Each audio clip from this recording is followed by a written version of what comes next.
There was some big cybersecurity news over the weekend. The U.S. Treasury Department has been breached apparently, and we're seeing news about that. I'm not an anchorman. That's not my goal to share the news. My goal here is for us as cybersecurity professionals to meet and exceed the expectations of those that depend on us and those that we report to. And I think this opportunity with the U.S. Treasury Department and FireEye being breached recently is an opportunity for us to show those leaders that we support them and that we have a plan.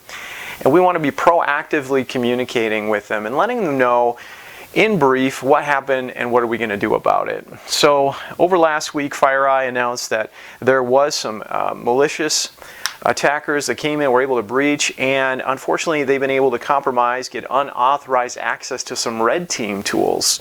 They're noting this threat actor as UNC 2452, and the best way to kind of keep a pulse on that is by visiting the FireEye blog. They're doing a great job about being transparent about all this. So when we take this news and we escalate it to the people and the executives and the leaders that we report to, they typically will ask two questions. And the first one is, how did this happen? And unfortunately, we don't know yet. Maybe some of that information will come out here over the next weeks or maybe even over the next year. And then the next question they ask, just performing due diligence, is, can this happen to us? And the answer, unfortunately, is yes, it can.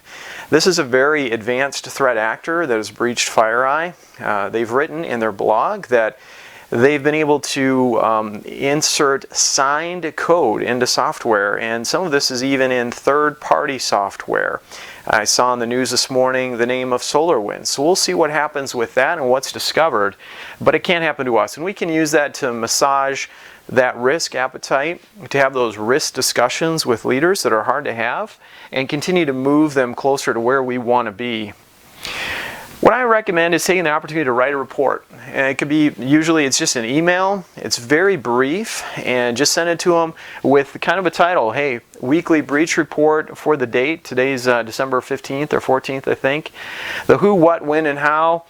And what actions you're going to do, and what expectations should they have? When should they expect to hear from you again? Because all of this stuff is things that we don't have control over.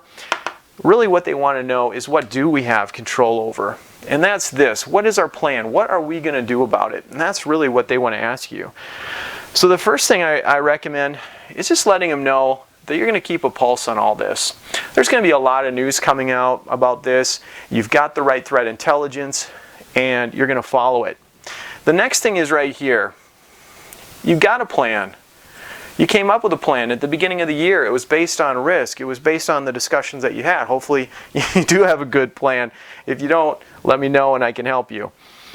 You have a plan, you're sticking to the plan. Things like this happen, we don't have control over it, and what we don't want to do is do that knee-jerk reaction and all of a sudden shift our whole cybersecurity focus to something else. The third thing we're going to do is we're going to watch. Watch for vulnerabilities and patches and even IOCs, indicators of compromise. I expect a lot of this will come out of the FireEye breach reports. As we keep a pulse, they're going to let us know if patches and vulnerabilities exist, or what IPs to look for if there's data exfiltration. This is really important. This is really the meat and potatoes of this whole thing. And then finally, the last thing that we're going to do is we're going to continue to communicate. And that goes back to this expectation thing right here as part of your briefing. Let them know how you're going to communicate and how often. Maybe it's just when you have an update, or they can reach out if they want to know more. It's really dependent on the culture of the company that you're serving. So I hope this helps. If you have any questions, reach out. If you handle this in a different way, I'd love to hear about it to help me improve our process. See ya.